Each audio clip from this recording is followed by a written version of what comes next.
Hello dear students, H B online classes स्वागत है। CG board Chhattisgarh board कक्षा 12वीं का राजनीति विज्ञान का प्रमुख प्रश्न उत्तर दोस्तों पॉलिटिकल साइंस का हिंदी माध्यम में। इसको अवश्य देखिए क्योंकि इसमें से बहुत सारे क्वेश्चन जो है बोर्ड में ज़रूर आएंगे इस वर्ष। तो आप लोग जो है इसको नोट कर लीजिए अच्छे से और वीडियो को शेयर जरूर करना है ताकि सभी स्टूडेंट तक ये पहुँचे। शुरू में इंस्ट्रक्शन दिया है, देख लीजिए। प्रश्न 1 से 20 तक, प्रत्येक में 1 अंक है, यानी 1 से लेकर 20 तक जो है 1 अंक वाले प्रश्न हैं। 21 से 23 तक जो है 2 अंक वाले हैं। 24 से 27 तक 4 अंक वाले हैं। 28 से 31 तक 5 अंक वाले। 32 से 34 6 अंक वाले हैं। 28 और 34 जो है आंतरिक विकल्प है। तो देखिए जल्दी जल्दी करा देते हैं। और पॉलिटिकल साइंस का है 12वीं का। पहला प्रश्न है, शीत युद्ध का संबंध किन गुटों से था? तो अमेरिकी गुट से था। ठीक है। नाटो का स्थापना कब हुआ? नाटो का स्थापना सन 1949 में हुआ था। प्रश्न 3 है, रूस की मुद्रा का नाम लिखिए। रूस की मुद्रा का नाम रूबल है। प्रश्न 4 है, ग्लोस्नोस्त से आप क्या समझते हैं? तो गोर्बाचेव द्वारा प्रारंभ की गई आर्थिक सुधार व्यवस्था है। हेगेमनी क्या है? यह शब्द किसी एक राज्य के नेतृत्व अथवा प्रभुत्व का आभास कराता है। इसकी जड़ें प्राचीन यूनान से है। 9/11 की घटना का जिम्मेदार किसे माना गया? तो अलकायदा तथा तालिबान को माना गया। प्रश्न 7 है, भारत यूरोपीय संघ की मुद्रा को किस नाम से जाना जाता है? तो यूरो के नाम से जाना जाता है। शिमला का समझौता कब हुआ? शिमला का समझौता सन 1972 में हुआ। TELO का विस्तृत रूप है तमिल इलम लिबरेशन ऑर्गेनाइजेशन। मानव जाति को किससे खतरा है? मानव जाति को खतरा परमाणु हथियारों से, आतंकवाद से है।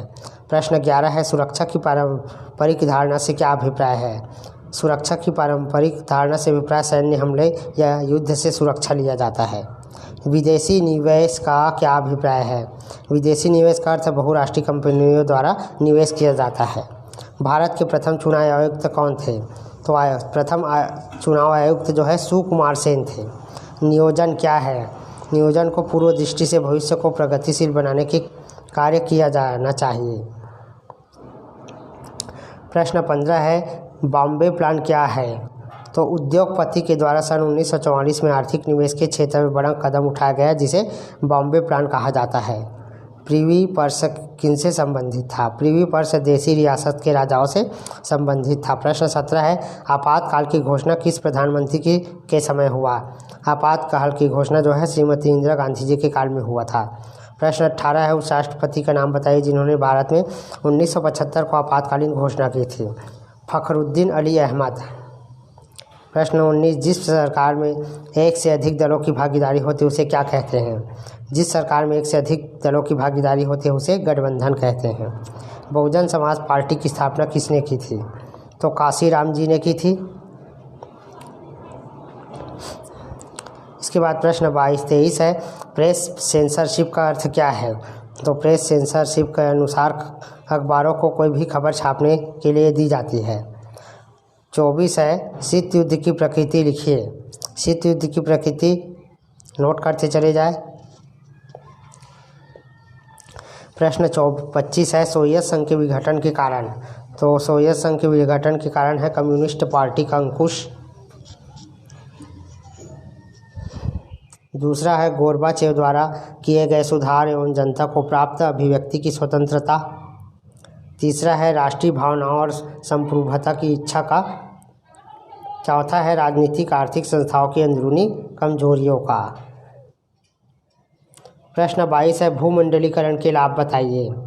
तो WTO के प्रयास से भूमंडलीकरण तथा मानव विकास को समन्वित करने में सहायता प्राप्त हुई थी।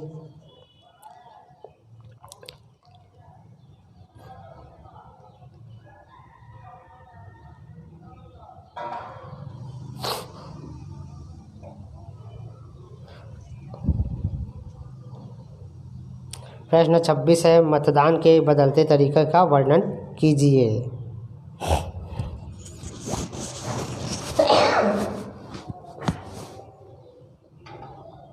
प्रथम आम चुनाव 1952 को लेकर वर्तमान तथा मतदान के तरीकों में व्यापक परिवर्तन आया है। प्रथम चुनाव में प्रत्येक मतदान केंद्र पर हक उम्मीदवार के लिए एक मतपेटी रखी जाती थी जिस पर उम्मीदवार का नाम चिन्ह होता था।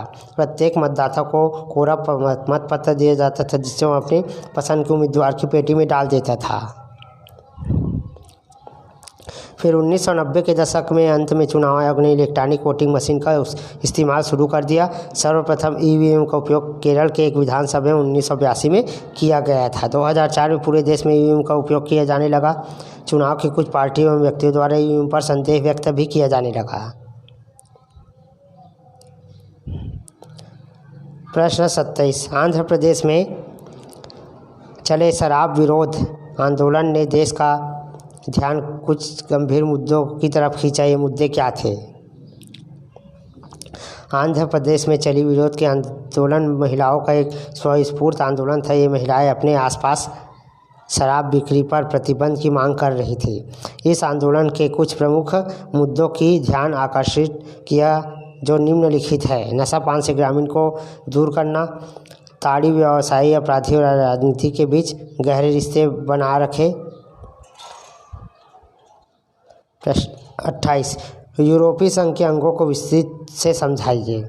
यूरोपीय संघ के अंग आयोग, दूसरा है परिषद, तीसरा है यूरोपीय परिषद, चौथा न्यायालय, पांचवा यूरोपीय निवेश। अथवा चीन और भारत की उभरती अर्थव्यवस्था में मौजूदा एक ध्रुवीय विश्व व्यापार को चुनौती दे सकने की क्षमता है। क्या आप इस कथन से सहमत है? नोट कर लीजिए दोस्तों।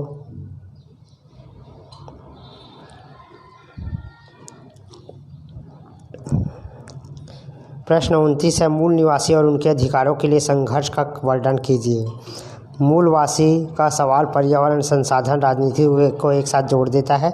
यूएनओ ने इसकी प्रारंभिक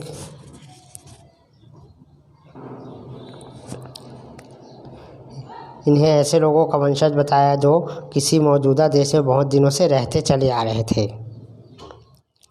पहला, विश्व समुदाय में बराबरी का दर्जा पाने के लिए।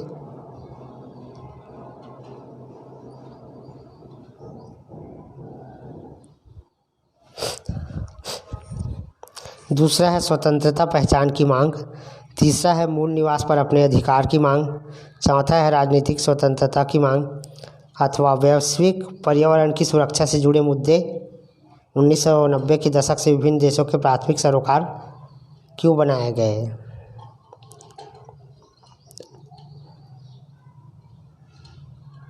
प्रश्न 30 है, भारत विभाजन के समय कौन सी समस्याएं थी?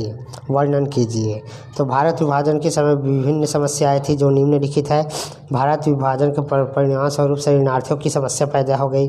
भारत विभाजन की प्रक्रिया की दूसरी समस्या कश्मीर की समस्या है। भारत विभाजन पश्चात ही कश्मीर की समस्या पैदा हुई थी। अथवा शरणार्थी समस्या के प्रभाव को स्पष्ट कीजिए। तो शरणार्थी यानी जिन लोग देश में उस समय जब अलग अलग हुआ इंडिया और पाकिस्तान, तो कुछ लोग जो है रुक गए थे जिन्हें हम शरणार्थी कहते हैं। शरणार्थियों के व्यवस्थापन को और पुनर्वास से बढ़ा आर्थिक बोझ। तो शरणार्थियों को जगह देने के लिए उनको खाने पीने की व्यवस्था करने के लिए बहुत बड़ा आर्थिक बोझ का सामना करना पड़ा। थोड़ा एक्सप्लेन करके लिखेंगे दोस्तों। दूसरा, शरणार्थियों द्वारा पाकिस्तान में छोड़ी गई संपत्तियों की क्षतिपूर्ति की समस्या।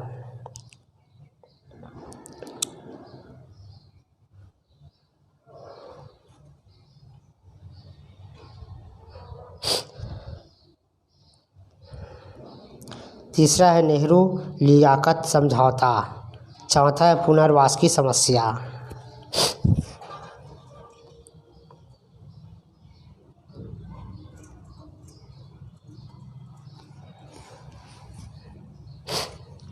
प्रश्न 31, भारत के मानचित्र में निम्नांकित राज्यों को राजधानी को लिखिए। आंध्र प्रदेश, पंजाब, मध्य प्रदेश, महाराष्ट्र, तमिलनाडु।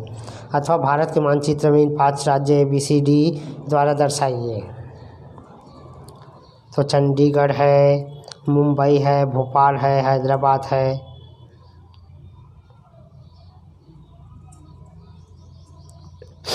दीर्घ उत्तरी प्रश्न, अंतर्राष्ट्रीय मुद्रा कोष के कार्य को समझाइए। नोट कर लीजिए।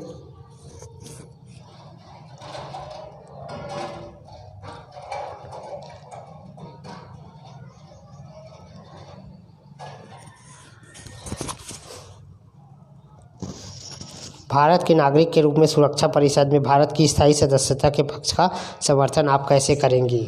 अपने प्रस्ताव का औचित्य सिद्ध कीजिए।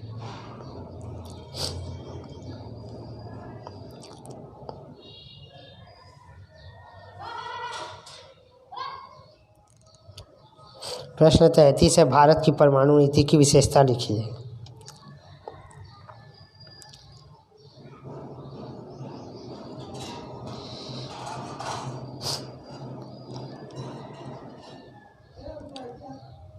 भारत की विदेश नीति के प्रमुख सिद्धांत और विशेषता लिखिए।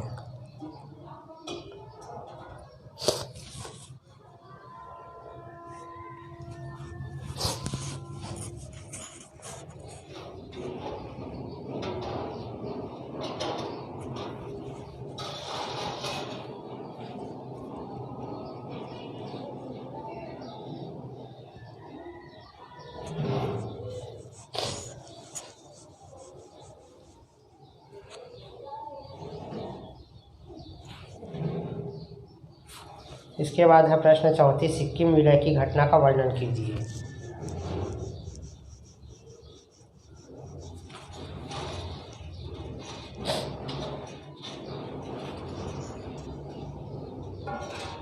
क्षेत्रवाद क्या है? क्षेत्रवाद के कारण। तो इस प्रकार पॉलिटिकल साइंस राजनीति के सारे क्वेश्चन आंसर हो गए दोस्तों। सभी को अच्छे से देख लीजिएगा, इम्पोर्टेंट प्रश्न है।